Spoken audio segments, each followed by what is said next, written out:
Amin. Haleluya. Haleluya. Silakan duduk jemaat yang diberkati. Shalom. Selamat siang semuanya. Bersyukur kepada Tuhan siang hari ini bisa beribadah dengan jemaat Intercon yang luar biasa.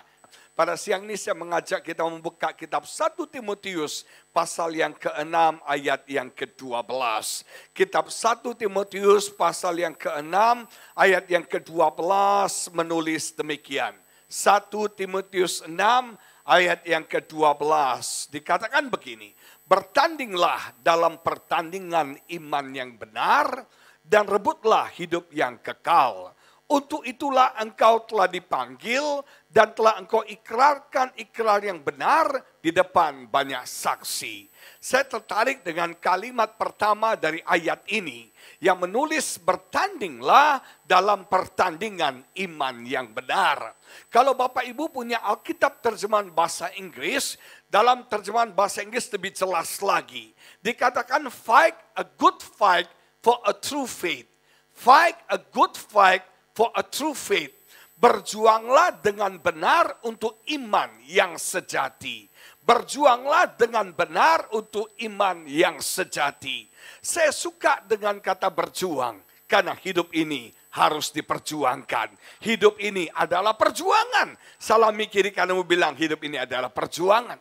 Hidup ini adalah perjuangan. Kalau Anda mau menerima kesuksesan, kalau Anda mau berhasil dalam apapun dalam hidup ini, Anda harus berjuang. Tidak ada cara pintas untuk sukses. Tidak ada cara cepat untuk sukses. Tidak ada fast track. Tidak ada cara instan untuk sukses. Kalau Anda mau berhasil, Anda harus berjuang. Saudara, apapun dalam hidup ini, kalau Anda mau berhasil dalam pelayanan, Anda harus berjuang. Berhasil dalam bisnis, Anda harus berjuang. Berhasil dalam pekerjaan, Anda harus berjuang. Mungkin setiap kita merindukan punya hari esok yang lebih baik. Engkau harus berjuang, supaya engkau boleh memiliki masa depan yang lebih baik. Bahkan untuk berubah pun kita harus berjuang, saudara. Hidup ini penuh dengan perjuangan, saudara. Saya berjuang untuk bisa kurus, saudara. Gemuk gampang. Kurus susah bagi saya. Puji Tuhan, oleh anugerah Tuhan saya sudah turun 2 kilo, saudara. Haleluya. Saudara, karena kenapa saya berjuang untuk kurus? Karena saya mengasihi, saya mencintai, dan saya membenci hal yang salah. Kenapa badan saya kayak buntelan gini? Karena saya mencintai nasi dan saya membenci olahraga, saudara. Kalau Anda mau kurus, berjuanglah mencintai olahraga dan membenci karbo, saudara. Nah, jemaat yang diberkati, life is a fight. Kita berjuang dalam hidup ini. Punya anak gampang, saudara. Tapi mendidik anak yang saleh, mendidik anak yang takut Tuhan, mendidik anak yang beribadah kepada Tuhan, itu tidak mudah. Harus diperjuangkan. Menikah itu gampang. Tapi membangun pernikahan itu perlu perjuangan. Saudara, mempertahankan rumah tangga yang harmonis sampai maut memisahkan, itu harus diperjuangkan. Menikah itu misteri, saudara. Karena pernikahan itu adalah hubungan love and hate relationship. Hubungan yang mencintai dan juga membenci. Saya mau tanya kepada yang sudah menikah nih. Saya mau tanya, orang yang paling Anda cintai di muka bumi ini adalah siapa? Pasangan Anda. Tapi orang yang paling Anda sebelin di muka bumi ini siapa? Pasangan Anda juga. Nah, saudara, nggak gampang mempertahankan pernikahan. Nggak gampang membangun pernikahan. Itu nggak gampang. Nggak gampang, Bapak Ibu Saudara sekalian. Karena kita wanita dan pria ini dua makhluk yang berbeda. Kita punya perbedaan yang sangat luar biasa.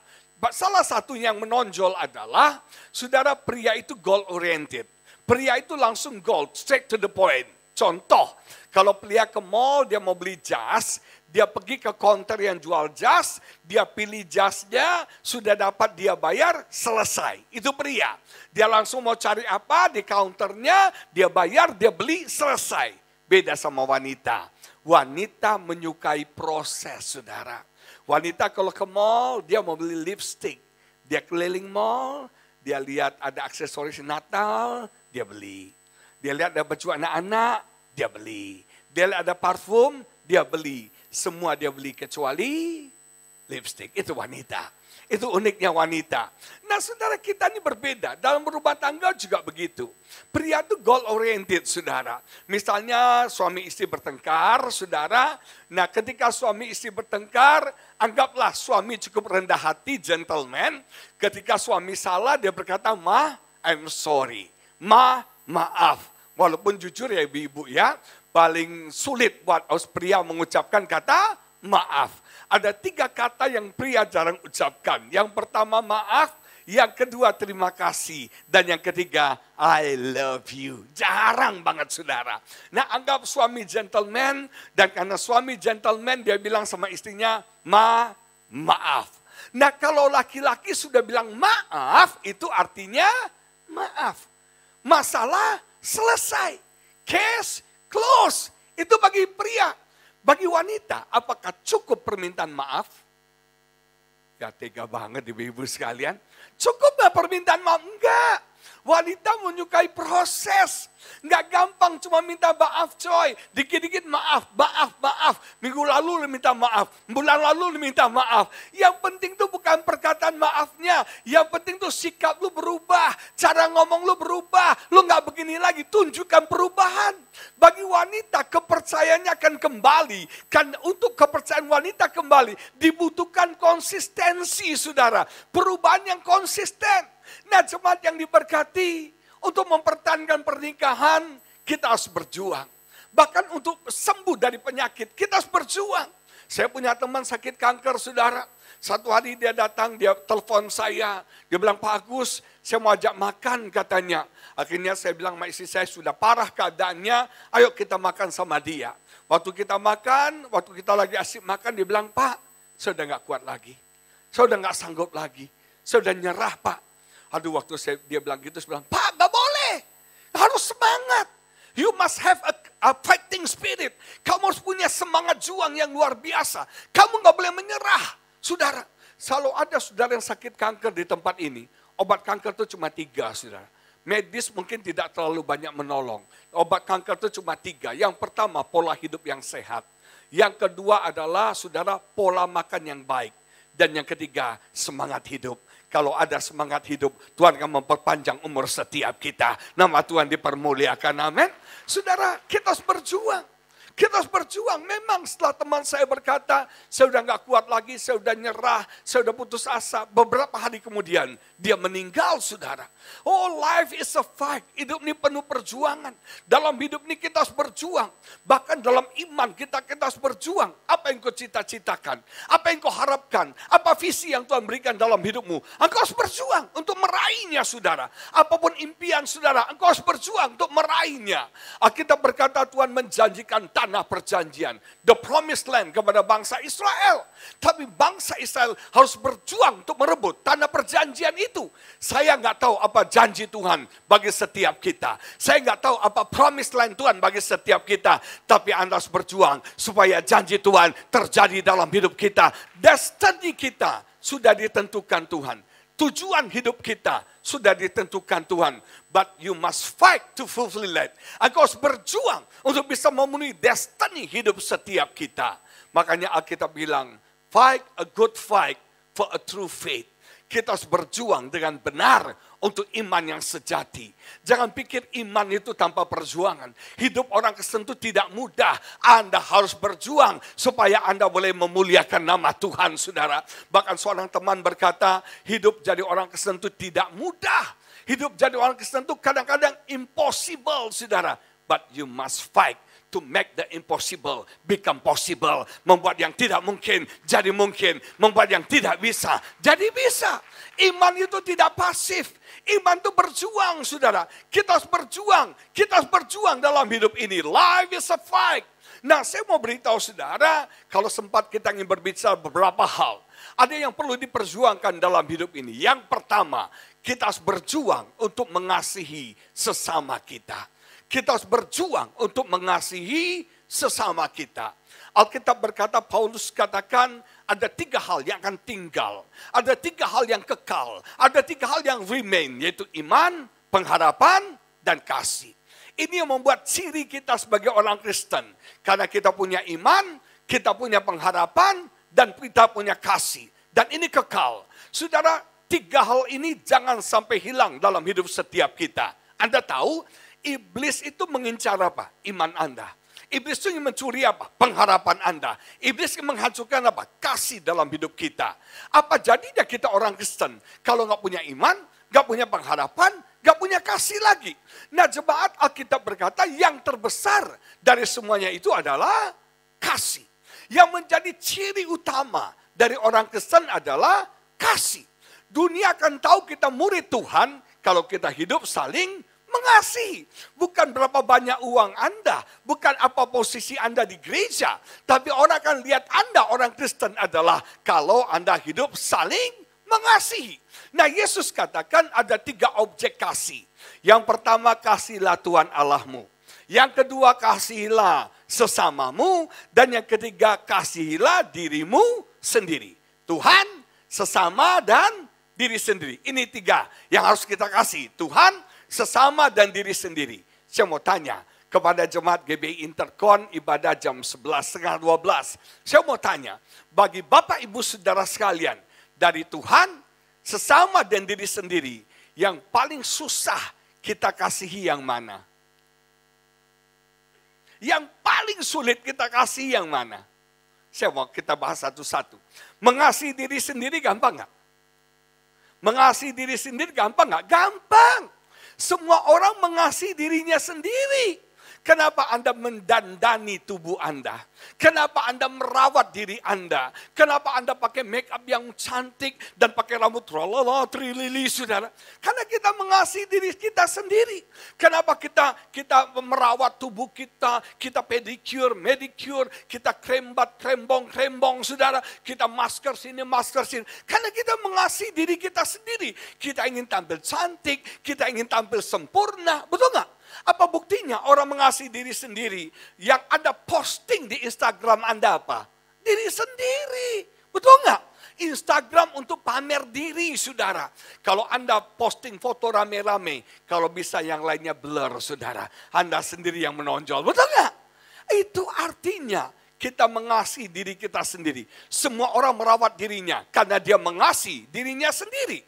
Nah, saya mau tanya, mengasihi Tuhan gampang nggak? Gampang. Alkitab berkata, bukan engkau yang mengasihi aku terlebih dahulu, tapi aku yang mengasihi engkau terlebih dahulu. Tuhan yang lebih dahulu mencintai kita. Tuhan yang lebih dahulu mengasihi setiap kita. Jemaat yang diberkati Tuhan, saya suka kekesenan. Kekesenan tidak dimulai dari usaha manusia, tapi kekesenan dimulai dari usaha Allah mengasihi manusia. Inisiatif Allah mengasihi manusia. Makanya Alkitab berkata, in the beginning. Pada awalnya bukan ilmu pengetahuan. Pada awalnya bukan usaha manusia. Tapi pada awalnya Tuhan. Kekesenan dimulai dari inisiatif Tuhan. Bukan kita yang mengasihi dia. Tapi dia yang mengasihi kita terlebih dahulu. Saudara, Tuhan yang sayang kita. Tuhan yang mengasihi kita. Engkau tidak akan bisa mengasihi Tuhan kalau bukan engkau dikasihi Tuhan lebih dahulu. Makanya Efesus Paulus katakan, aku tidak mau kalian cuma tahu tentang kasih. Tapi aku mau kalian mengalami kasih itu. Kalian mengenal kasih itu. Kalian mengalami kasih itu di dalam hidup kalian. Betapa panjangnya. Betapa lebarnya. Betapa tingginya dan betapa dalamnya. Rupanya kasih itu ada ukurannya. Ada panjangnya, ada lebarnya, ada tingginya, ada dalamnya.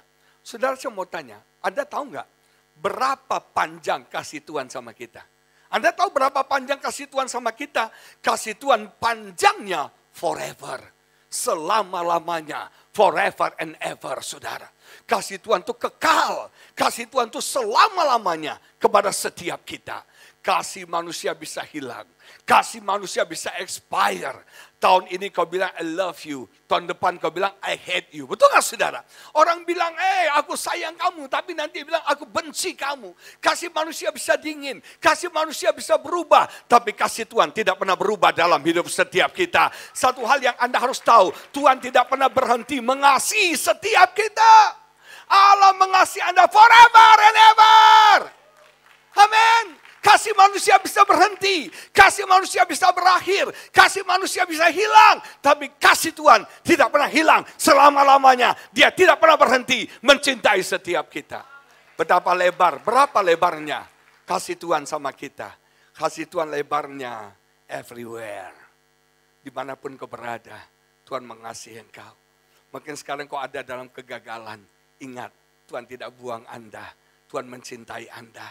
Orang membuang orang yang gagal. Tapi Tuhan tidak pernah membuang orang yang gagal. Kau gagal dalam pernikahan. Kau gagal dalam bisnis. Kau gagal dalam apapun dalam hidupmu. Saudara, manusia akan buang sesuatu yang gagal. Tapi Tuhan mengasihi orang-orang yang gagal, saudara. Mungkin kau ada di titik kehancuran dalam hidupmu. Engkau merasa hancur hidup ini. Saya mau beritahu saudara, Tuhan mengasihi orang yang hancur, saudara. Tuhan mengasihi orang-orang yang terbuang. Tuhan mengasihi orang-orang yang tertolak. Karena kasih Tuhan everywhere. Dimanapun bagi setiap kita. Dalam posisi keadaan apapun engkau.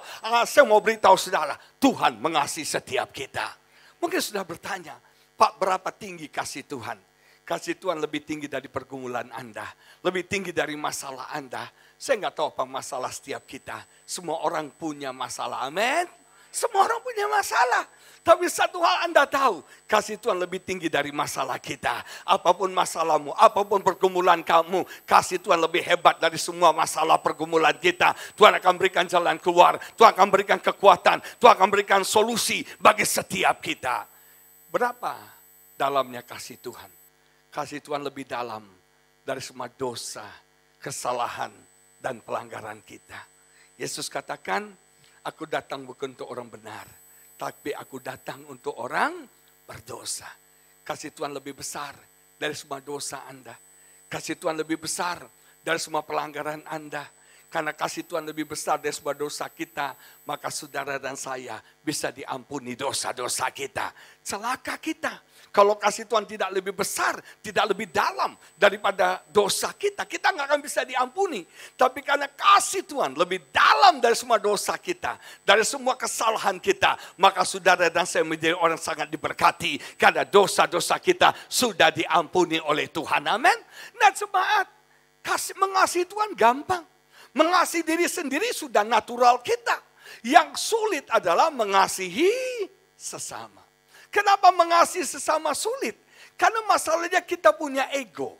Kita punya ego. Dan saudara sekalian, ego ini yang menjadi biang kerok pertikaian. Ego ini yang menjadi biang kerok perselisihan. Ego ini yang menjadi akar dari pertengkaran-pertengkaran dalam hidup kita. Ada satu ayat saya ingin kita baca, Filipi pasal 2, ayat 3 dan 4, saudara. Filipi pasal 2, ayat 3 dan 4. Dalam pasal Filipi 2 ini Paulus mencium ada gejala ketidakharmonisan dalam jemaat di Filipi. Ketidakharmonisan, belum perpecahan, tapi ketidakharmonisan terjadi. Dan penyebab ketidakharmonisan itu terjadi adalah karena ego mereka. Makanya Paulus menulis dalam Filipi pasal 2 ayat 3 dan 4. Paulus katakan begini, dengan tidak mencari kepentingan sendiri. Saudara, saya mau tanya, manusia itu fokusnya mencari kepentingan apa? Diri sendiri. Betul nggak? Self-interest. Yang penting gua happy. Yang penting gua kenyang. Yang penting gua selamat. Yang penting gua nyaman.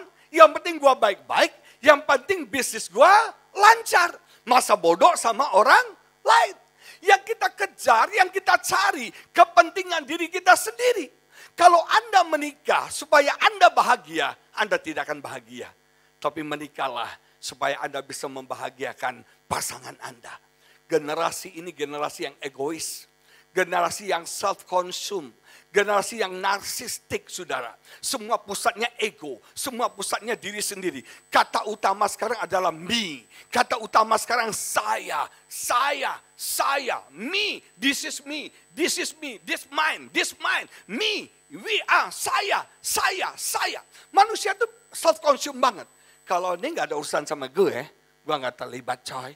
Ada nama gue gak di situ? Sorry, gue gak mau. Saudara, kalau gak ada kepentingannya, gak ada interestnya, gak ada keuntungannya, kita gak mau. Betul gak? Oh, lu mau pinjam mobil gue, apa keuntungannya? Wah, lu siapa? Apa untungnya? Coba kalau presiden yang pinjam mobil kita, wih, kita kasih. Semuanya self-interest. Kita nggak akan tolong orang kalau itu nggak menguntungkan. Kalau itu nggak ada profitnya bagi setiap kita. Makanya Alkitab Paulus katakan tidak mencari kepentingan sendiri. Saya kasih bukti ya. Manusia itu egois, termasuk jemaat GB Intercon. Ada 3 pertanyaan yang saya ingin ajukan. Dan saya minta Bapak Ibu jawab. Tidak usah ngomong. Dalam hati saja. Tapi jujur. 3 pertanyaan, jawab jujur di dalam hati Anda. Pertanyaan pertama, siapakah orang yang paling cakep dalam ruangan ini? Pertanyaan pertama, siapakah orang yang paling cakep dalam ruangan ini? Jawab dalam hati Anda. Saya tahu. Pasti Anda bilang, saya. Betul? Halo? Pertanyaan kedua, siapakah orang yang paling pintar dalam ruangan ini? Semua pasti jawab, saya. Pertanyaan ketiga, siapakah orang paling on, dodol, bodoh, jelek dalam ruangan ini? Pasti Anda jawab, dia. Betul nggak saudara? Itu buktinya Anda egois. Egois banget. Kita self-consume, self-interest, mencari kepentingan diri kita sendiri. Doanya juga doa egois. Tuhan berkati aku. Berkati rumah tanggaku. Berkati bisnisku. Berkati keluargaku. Berkati anak-anakku. Sebab ku, mi, pusatnya kepada diri sendiri. Paulus katakan tidak mencari kepentingan diri sendiri atau pujian yang sia-sia. Tapi sebaliknya, saya suka kata, sebaliknya, hendaklah dengan rendah hati yang seorang menganggap yang lain lebih utama daripada dirinya sendiri. Saudara, kata menganggap itu menghargai orang lain lebih utama. Saudara, saya mau tanya, yang mau nomor 1 itu selalu siapa? Saya. Yang paling utama siapa? Saya. Kita bilang kita perlu rendah hati. Artinya kita perlu merendahkan hati kita untuk menempatkan orang lain lebih utama daripada diri kita sendiri. Hello? Susah nggak? Susah. Karena manusia ego, kita nomor 1, kita mau kita menonjol, kecapku nomor 1. Betul nggak saudara? Nggak pernah orang nomor 2. Oh, selalu dia paling cakep, anaknya paling cakep, semua nomor 1. Kita perlu kerendahan hati. Kita perlu rendah hati itu bukan rendah diri ya. Bukan minder, bukan rendah diri. Rendah hati bukan thinking less of yourself. Tapi rendah hati itu thinking yourself less. Bukan memikirkan yang rendah tentang diri kita, tapi menempatkan diri kita lebih rendah. Gak gampang. Orang selalu mau paling menonjol. Orang selalu mau jadi utama. Tapi Alkitab bilang, bisa nggak kita menghargai orang lain lebih utama? Gak gampang menghargai orang. Gak gampang value people. Gak gampang menghargai orang itu, gak gampang. Apalagi sudah orang itu lebih rendah dari kita. Orang itu lebih hina dari kita. Gak gampang saudara. Kita selalu melihat kesalahan orang. Kita selalu melihat kekurangan orang. Kita selalu melihat kelemahan orang. Kita gampang mengkritik. Dan kita gampang menghakimi orang. Itu manusia. Gampang mengejek, gampang mengkritik, menghakimi, dan gampang anggap enteng orang. Itu manusia. Kita nggak bisa menghargai orang. Nggak bisa. Sulit, perlu kerendahan hati untuk kita bisa menghargai orang. Jujur, dulu saya merasa hidup saya baik. Saya tidak pernah merokok, saya nggak pernah minum minuman keras. Saya orang baik-baik, saudara. Saya kok jadi kasih sayap, langsung jadi malaikat, saudara. Benar saudara, benar. Saya ini orang baik. Saya nggak pernah berzina, nggak pernah cabul. Orang baik-baik deh. Udah baik banget. Kelihatan kan baiknya, kan kelihatan banget. Sucinya kelihatan saudara. Nah saya ini merasa diri saya baik.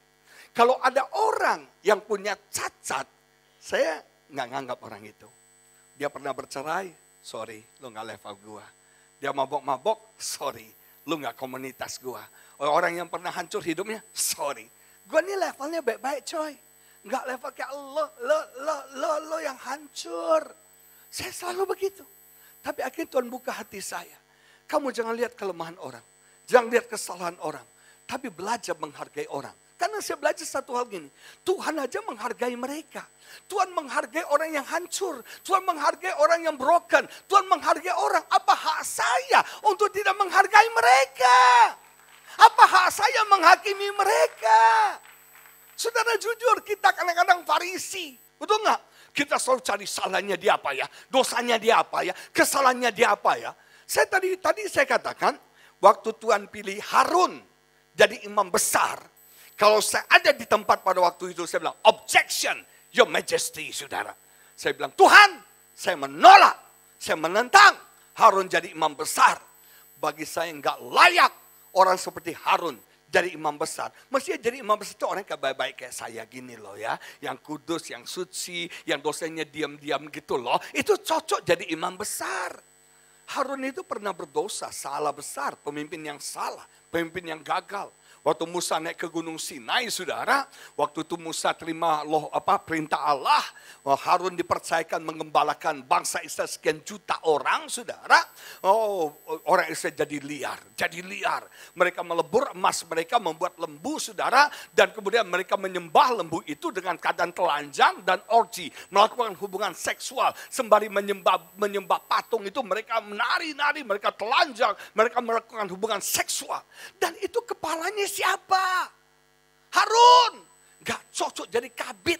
Gak cocok, saudara. Jadi wagem. Gak cocok. Tapi yang hebatnya, Tuhan pilih Harun jadi imam besar. Wow. God value people. Tuhan menghargai orang. Apa hak Anda menghina orang? Apa hak Anda underestimate orang? Apa hak Anda mengkritik orang? Tuhan aja bisa mengasihi orang. Kita nggak pernah bisa melihat apa yang akan Tuhan kerjakan dalam hidup orang. Daud seorang anak 15-16 tahun. Masih culun, polos, imut-imut mirip saya gini, saudara. Bayangkan, siapa pernah berpikir Daud itu akan menjadi pemimpin besar. Menjadi raja yang hebat. Yang sampai sekarang kita kagumi sudah. Daud, seorang gembala kambing domba. Yang sederhana, yang ditolak dalam keluarga. Dia anak yang ditolak dalam keluarga. Tapi orang itu dipilih Tuhan untuk menjadi orang yang hebat. Jangan pernah judge orang. Jangan pernah kritik orang. Jangan pernah anggap enteng orang. Karena kau nggak tahu akan jadi apa orang itu, saudara. Hargai orang. Sebagaimana Allah menghargai sesama kita. Kita harus belajar menghargai orang lain. Oh saudara, apa hakmu? Saudara, saya mau beritahu saudara. Kita selalu melihat kelemahan orang. Kita selalu melihat kekurangan orang. Memang setiap orang punya kekurangan. Memang setiap orang punya kelemahan. Tapi setiap orang juga punya kelebihan. Jangan cuma lihat kelemahan orang. Tapi lihat kelebihan-kelebihan orang. Dan di situ kau akan bisa menghargai dia. Nama Tuhan dipermuliakan. Amin. Perlu kerendahan hati. Untuk kita menempatkan orang lain lebih utama. Perlu kerendahan hati. Untuk kita menghargai orang lebih utama. Daripada diri kita. Kalahkan egomu. Berjuang mengalahkan egomu. Terus ayat 4 berkata begini. Ayat 4 berkata begini. Ayat 4 ditulis demikian dalam firman Tuhan. Ayat 4 ditulis begini. Ayat 4 dikatakan, dan jangan tiap-tiap orang hanya memperhatikan kepentingannya sendiri. Self-interest. Yang penting gue happy, gue senang, gue happy, gue suka. Tetapi kepentingan orang lain juga. Kata memperhatikan dalam bahasa aslinya skopos. Skopos itu artinya pakai teropong. Kita selalu pakai teropong melihat kepentingan kita. Betul nggak? Yang gue butuhkan apa nih? Yang gue inginkan apa nih? Yang gue mau apa nih? Betul nggak? Kita nggak pernah pakai teropong melihat kepentingan orang lain. Ayo Jemaat GB Intercon, mulai sekarang pakai teropong, lihat kepentingan orang lain. Kalau kau selalu sibuk dengan kepentingan dirimu sendiri, itu nggak akan buat kau diberkati. Ketika kau sibuk memikirkan orang lain, Tuhan akan pikirkan engkau, dan Tuhan akan cukupkan semua yang kau perlukan dalam hidupmu, saudara. Nah, Jemaat belajar skopos, memperhatikan orang lain, saudara. Satu hari istri saya komplain. Selama ini saya merasa menjadi suami yang baik deh. Suami ganteng mirip Andi Lau, baik pendeta. Rasanya apa yang kurang dari hidup saya. Saudara, istri saya bilang gini, papi, saya tuh sayang sama kamu. Saya tuh mengasihi kamu. Dan saya selalu berusaha melakukan apa yang kamu suka. Saya selalu berusaha melakukan apa yang kamu suka. Tapi kamu egois sekali. Kamu tidak pernah memperhatikan apa yang saya suka. Waktu dia ngomong gitu saya terpukul saudara. Iya ya, saya nggak pernah cari tahu apa yang istri saya suka. Saya nggak pernah memperhatikan apa yang dia suka. Yang penting saya happy, yang penting saya suka, yang penting saya nyaman, yang penting saya muda. Ya dia masa bodoh sama dia. Betul nggak? Lu bisa hidup sendiri, besar sendiri, oke sendiri. Betul nggak? Di situ saya sadar, oh iya. Saya juga harus belajar memperhatikan kepentingan dia. Memperhatikan apa yang dia suka. Saya belajar setiap orang punya bahasa cintanya. Betul? Anda tahu ada 5 bahasa cinta. Bahasa cinta yang pertama sentuhan fisik. Ada orang sukanya dibelai, meong, saudara. Ada orang yang bahasa cintanya adalah, saudara, yang namanya rayuan, pujian. Engkau adalah gunung merpatiku. Engkau adalah anak Krakatauku yang akan meledak, saudara ya. Nah orang suka tuh, ada orang suka dirayu, dipuji. You are excellent, you are awesome, you are marvelous. Engkau tuh luar biasa. You are the best husband in the world. You are the excellent wife in the world. Wah. Ada orang bahasa cintanya adalah act of service. Yaitu dilayani. Bangun pagi udah disiapin kopi, udah disiapin burger, udah disiapin semuanya keren banget. Senang gitu. Ada orang bahasa cintanya hadiah. Dia sukanya hadiah, hadiah dan hadiah. Nah bahasa cinta yang kelima adalah quality time. Waktu bersama-sama. Nah saya mulai cari tahu nih, apa sih yang disukai istri saya. Saya mulai cari tahu nih, apa sih bahasa cinta istri saya. Saya coba dengan rayuan gombal. Satu hari waktu saya sakit, saya bilang sama istri saya, sayang, saya mau rayu nih ya. Sayang, saya tuh berdoa sama Tuhan. Saya minta sama Tuhan. Kalau boleh nih, kalau boleh. Biar kalau boleh yang pergi duluan tuh saya. Jangan kamu. Saya duluan yang pergi, bukan kamu. Terus dia bilang horor banget ya. Lu bicara mati-mati lagi sakit begini. Ini bikin merinding aja. Tapi dia penasaran. Kenapa kamu doa gitu? Kenapa kamu minta begitu? Alasannya kenapa saya pergi duluan, karena saya nggak bisa hidup tanpa kamu. Saya bilang, saya nggak bisa hidup tanpa kamu. Kalau kamu pergi duluan, nggak lama pasti saya juga pergi. Lebih baik saya pergi duluan, saya bilang. Nah dia bilang gini, begitu saya ngomong gitu langsung, I believe I can fly, saudara. Tapi dia bilang, gombal katanya saudara. Ternyata dia nggak mempan dirayu. Saya coba yang kedua, sentuhan fisik. Saya suka belai rambutnya, saya peluk dia, saudara. Dia tabok saya, sana katanya saudara. Ternyata bahasa cintanya bukan sentuhan. Ada orang yang kalau disentuh meong, meong, ada. Ada orang sukanya disentuh, diempok gitu ya. Ada kan kayak gitu kan. Nah yang kedua gagal, saya cari lagi. Jangan-jangan bahasa cintanya act of service. Dia bangun pagi, saya sediakan teh, saya sediakan ini bla bla bla bla. Malah dia marah, tehnya pahit, gak enak. Kurang manis, ini makanannya enggak fuhauce, nggak enak katanya. Bukan saya melayani dia, dia melayani saya akhirnya. Yang keempat saya pikir jangan-jangan bahasa cintanya hadiah, saudara. Biasanya cewek kan sukanya hadiah. Satu hari kita ikut retreat suami istri, dalam retreat itu panitia katakan para suami tolong bawa hadiah kejutan buat istri. Nah kebetulan saya cari tahu apa ya yang istri saya lagi butuh. Dia mau beli satu kosmetik, saudara, karena kosmetik dia tuh sudah habis. Tapi karena waktu itu kita lagi butuh banyak biaya, dia nggak beli dulu. Saya sudah bilang, sayang, belilah. Dia bilang, ntar aja, banyak keperluan, ntar aja. Nanti sudah keriput baru lo beli, percuma. Saya bilang, betul nggak? Udah keriput lo beli krim anti keriput, percuma. Lagi belum keriput lo cegah. Tapi dia nggak mau, dia irit banget. Saya pikir, saya belikan kosmetik ini buat istri saya. Akhirnya saya sudah beli. Nah menjelang hari hanya panitia telepon. Tanya kita peserta, kalian bawa apa buat istri kalian? Saya bilang saya bawa kosmetik. Ada teman saya yang lucunya, dia tahu istrinya suka kerupuk aci yang putih, yang ceceng itu saudara. Dia beli satu plastik saudara.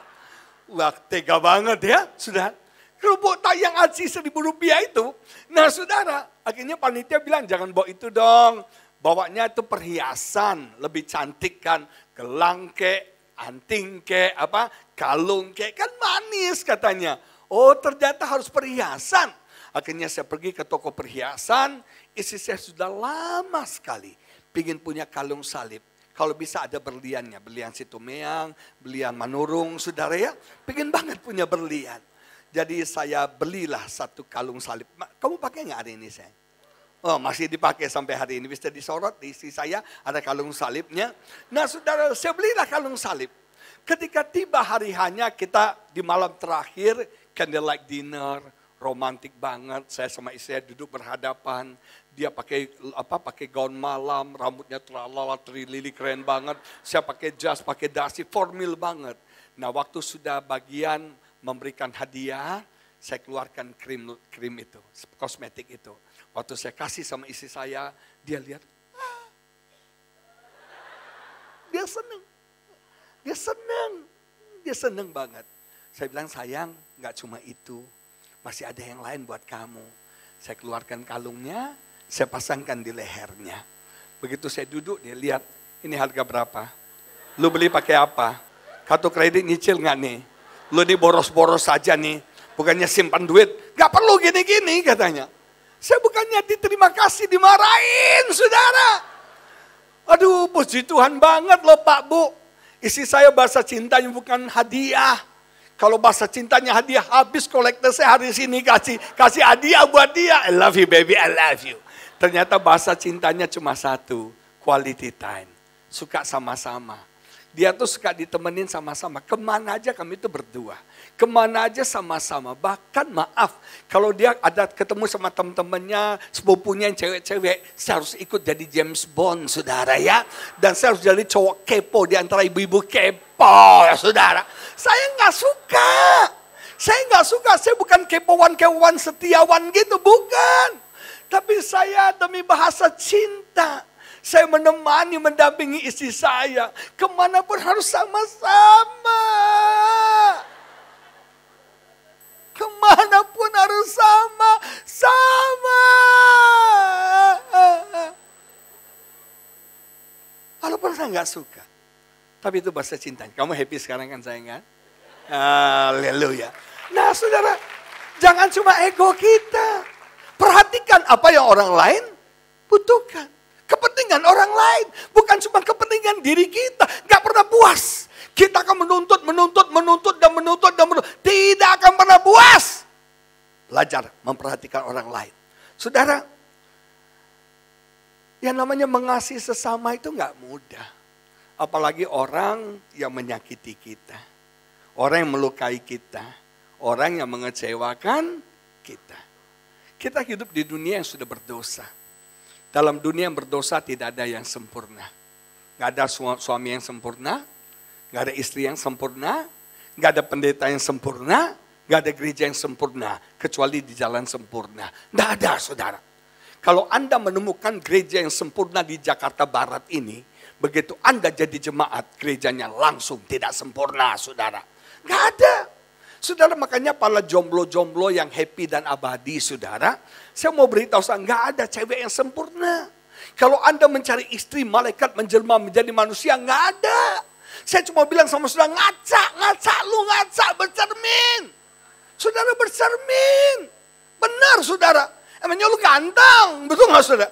Mencari cewek kayak apa Raisa. Emang lu siapa? Hello?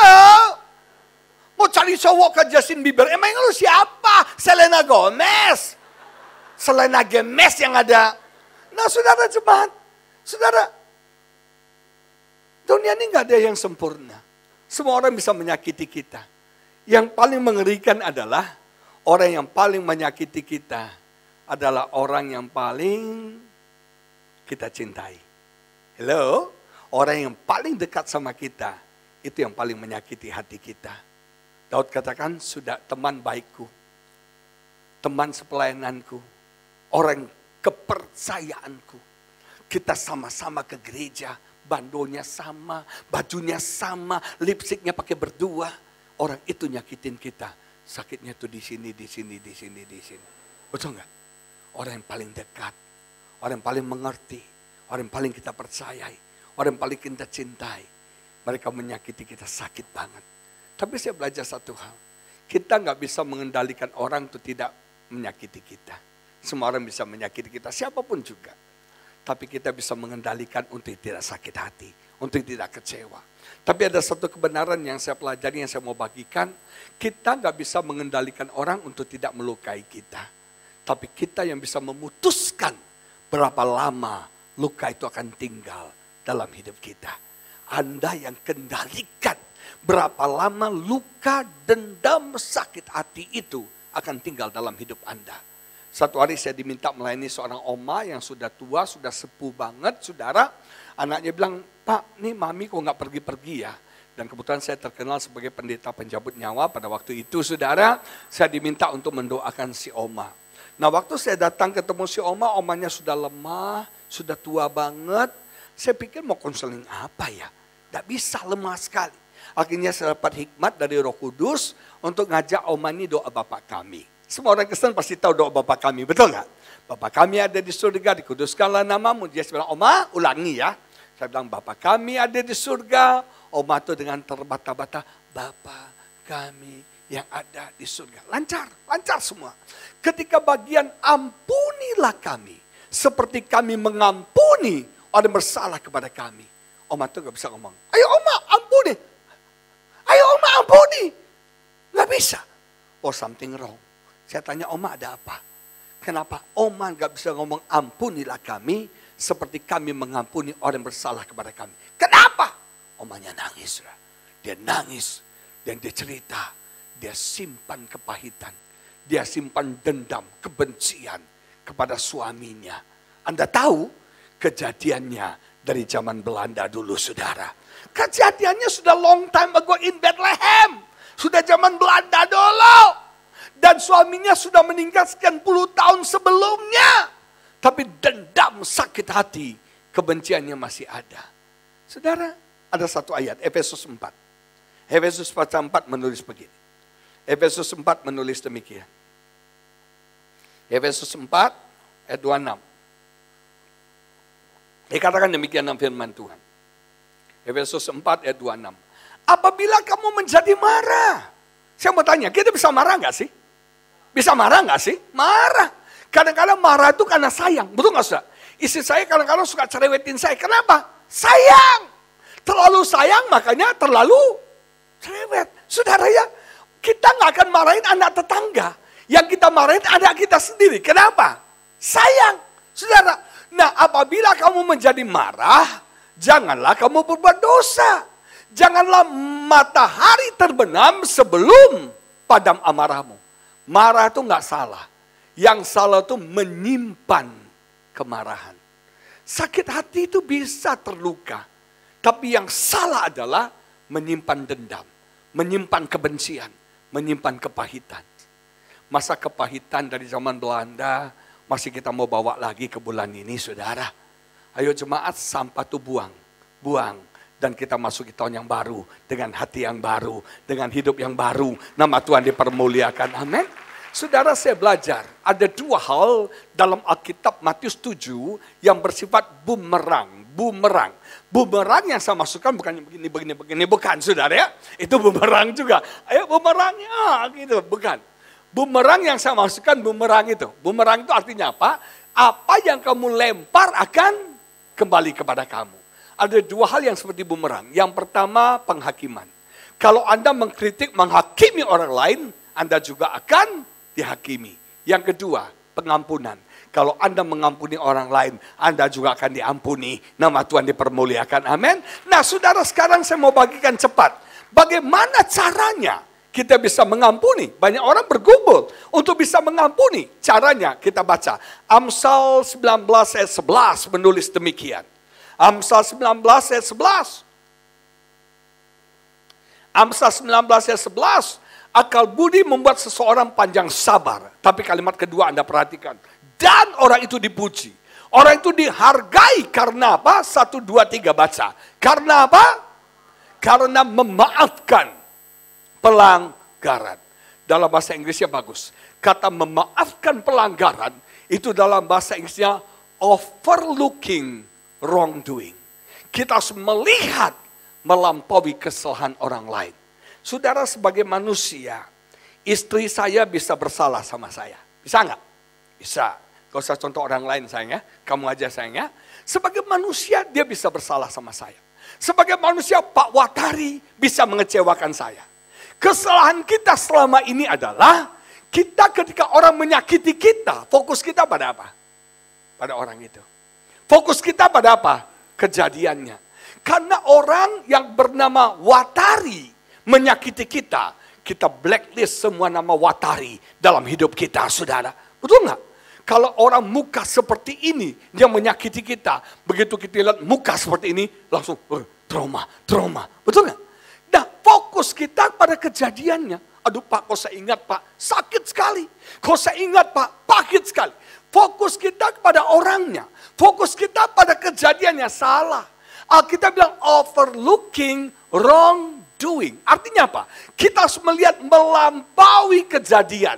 Kita harus melihat melampaui orangnya.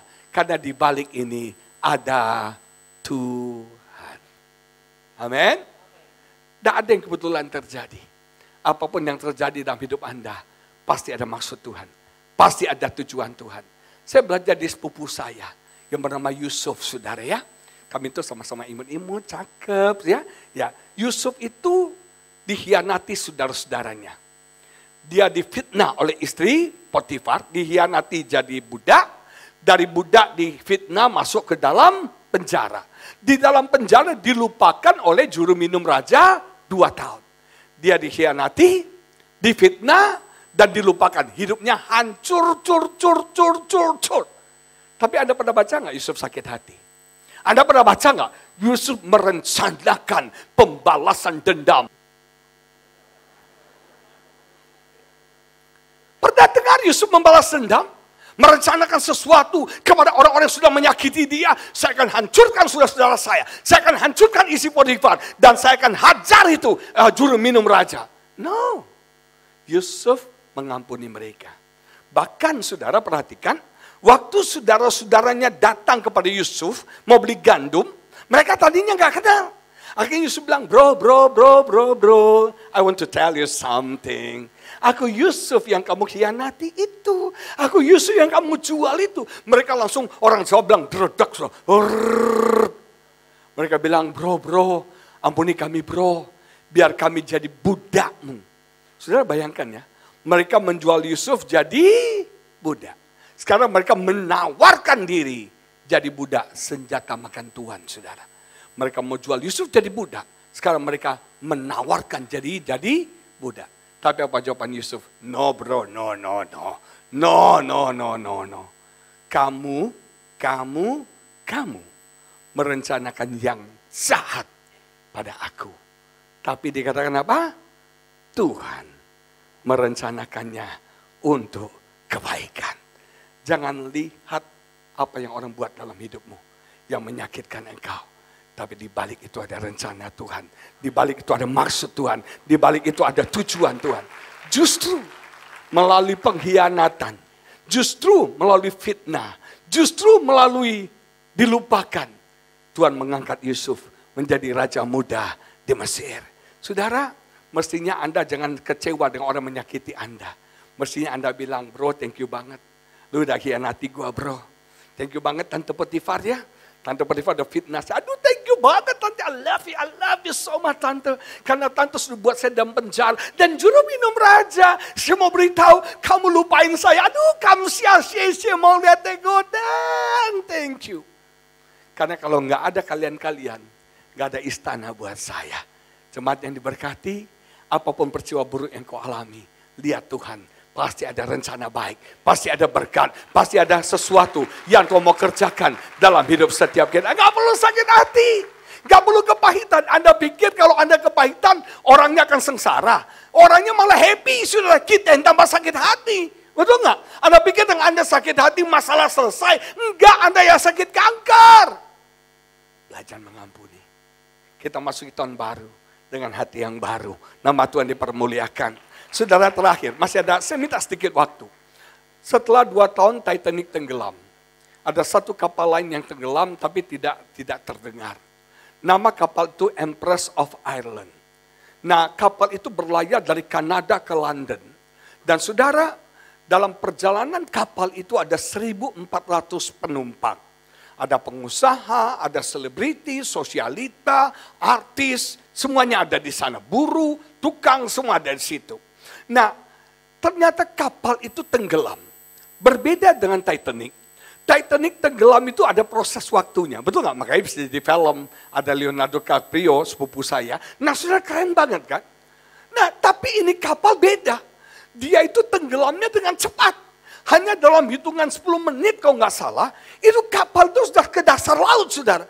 Cepat sekali nungsepnya, cepat sekali tenggelamnya. Nah, di antara 1.400 penumpang itu, yang selamat ada 400 orang. Nah, di 1.400 penumpang itu ada 170 orang anak-anak muda, pemimpin kaum muda dari gereja Bala Keselamatan. Zaman tahun 1900 itu Bala Keselamatan luar biasa melalui pendirinya William Booth, saudara. Nah, 170 pemimpin kaum muda, mereka mengikut konferensi di London. Nah, saudara, puji Tuhan, waktu tempat tidur, dek di mana anak-anak muda tidur, itu dekat dengan pelampung. Jadi 170 orang itu berhasil meraih pelampung. Nah, yang selamat kan 400 orang. Para panitia mencari dong. Dari 400 orang itu 170 anak-anak muda yang sudah bisa pakai pelampung. Berarti mereka juga selamat. Tapi waktu dicari dari 400 penumpang, tidak ada satupun dari mereka ditemukan. Rupanya mereka meninggal, mati, tenggelam semua. Panitia kaget dong, pemerintah bingung. Kenapa kok mereka dapat pelampung, tapi kok mati tenggelam? Dikumpulkan 400 yang survive, yang bisa selamat ini. Ditanya apa yang terjadi dengan 170 anak-anak muda itu. Semua mereka menangis terisak-isak, meraung-raung, saudara. Dan mereka bercerita, di saat-saat kami genting di tengah laut, di saat-saat kritis di tengah laut, tiba-tiba anak-anak muda datang sama kami. Anak muda itu pakai pelampung, dia dekati kami. Mereka cuma tanya, kamu percaya nggak sama Yesus? Kami bilang belum percaya ya. Dia buka pelampungnya, dia kasih sama kami. Kami bilang, kenapa kamu kasih pelampung ini buat kami? Dia bilang, Anda tidak percaya Yesus. Kalau Anda mati sekarang, Anda masuk neraka. Neraka itu mengerikan. Kami ini percaya Yesus. Kalau kami mati sekarang nggak apa-apa. Kami masuk ke dalam surga. Dia bagikan pelampungnya kepada orang-orang itu. Saudara bayangkan. Nah, ada seorang bapak yang gede badannya, maco, berotot, bertato. Datang seorang anak perempuan, bapak ini cerita, anak wanita 17-18 tahun. Dia buka pelampungnya, dia kasih kepada bapak ini. Bapak ini bodohnya dia ambil tuh pelampung, dia pakai. Kemudian akal sehatnya mulai berpikir, masa lu laki-laki maco, berotot, gagah, terima pelampung dari anak cewek. Terlalu banget lu, banci banget lu. Dia buka tuh pelampung, dia lempar ke anak itu, nggak bisa. Saya laki-laki, kamu yang harus hidup. Kamu tuh wanita, nggak bisa. Ini buat kamu. Terus anak cewek itu sembari menangis, berlinang air mata tanya, kamu percaya nggak sama Yesus? Enggak. Kalau kamu nggak percaya sama Yesus, kamu mati sekarang. Kamu langsung masuk neraka. Buat kamu aja, saya udah percaya Yesus, saya masuk surga. Lebih bagus saya mati daripada kamu mati. Dia kasih bapak itu pelampung. Saudara bayangkan, terjadi kebangunan rohani yang luar biasa di tengah laut. Di antara 400 orang yang bisa bertahan hidup, saudara. Waktu saya dengar cerita itu, saudara, saya nangis, saudara.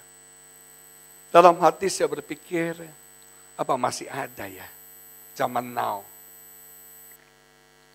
Orang-orang yang gak egois, seperti anak-anak muda itu, saudara.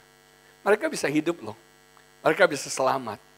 Tapi mereka melepaskan hak atas kepentingan diri sendiri. Dan mereka pakai hidup mereka menyelamatkan orang lain.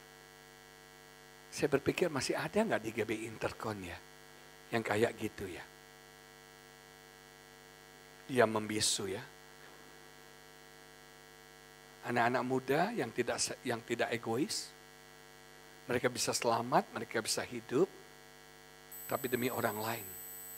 Mereka berikan pelampung mereka, supaya orang lain bisa diselamatkan.